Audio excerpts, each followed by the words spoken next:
Pilot Asif জাওয়াদের মৃত্যুতে আমি ভীষণ ব্যথিত। তার স্মরণে আজকের আমার এই লেখা ইয়াক 130 জেট প্লেন। এই সেই সবুজে ঘেরা মাঠ, এই সেই মিঠো পথ, এই সেই জোড়া সাঁকো। তোমার কি কোনো কিছুই আর মনে পড়ে না কো? তুমি আবার ফিরে এসেছো এই মাঠে, এই জনসমুদ্রে।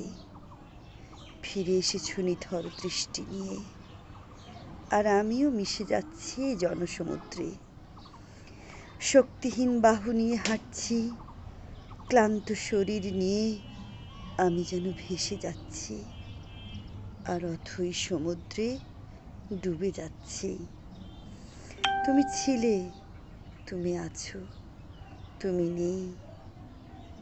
আমার ভালোবাসার প্রদীপ নিভে গেল এক নিমেষে। তোমার সমস্ত থাকা না থাকা জুড়ে আমার সর্বত্রই বিচরণ। বলো, আমার বেঁচে থাকার আর কি রইল কোনো কারণ? তোমার জন্য কান্নায় ভারী হয়ে গেছে বাংলাদেশের গোটা আকাশ। দেখো, প্রতিটি চোখ আজ কাঁদছে, বাতাসে পোড়া গন্ধ। ইয়াক 130 জ্বলে গেল, পুড়ে গেল, আর আমাকে জ্বালিয়ে পুড়িয়ে ছাই করে দিয়ে গেল।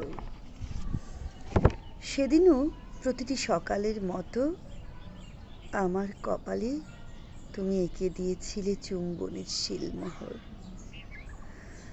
ঘুমন্ত সন্তানদের শেষবারের মতো করেছিলে অসংখ্য আদর, আর মাকে প্রতিদিনের মতো বললে, মা আমি আবার ফিরে আসব, লক্ষ্মী মা, আমার সোনা মা, ভয় পেও না।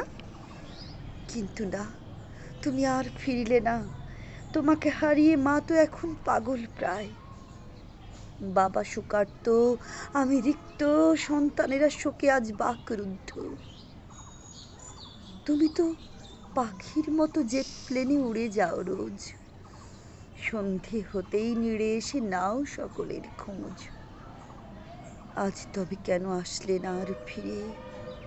কি দিয়ে বোঝাবো তোমার মা আর তোমার অবুঝ সন্তানের? অনন্ত যাত্রায় পাড়ি দেবার আগে একবারও কি মনে পড়েনি তোমার এই অভাগিনীর মুখ? তোমাকে নিয়ে সারাদিন তসবি জপতে থাকা মায়ের চোখ, আর বাবা বাবা করে পাগল হয় যে অশান্ত বালক।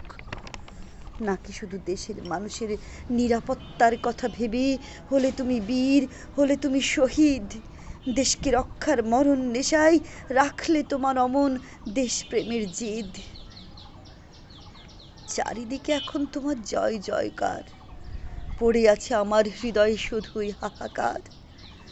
তুমি হলে আজ সাহসী সন্তান, সাহসী বীর, আমার অবেলার কালবেলায় চিরদিন জাগ্রত থেকো হে প্রিয়, তুমি উন্নত শির। ধন্যবাদ।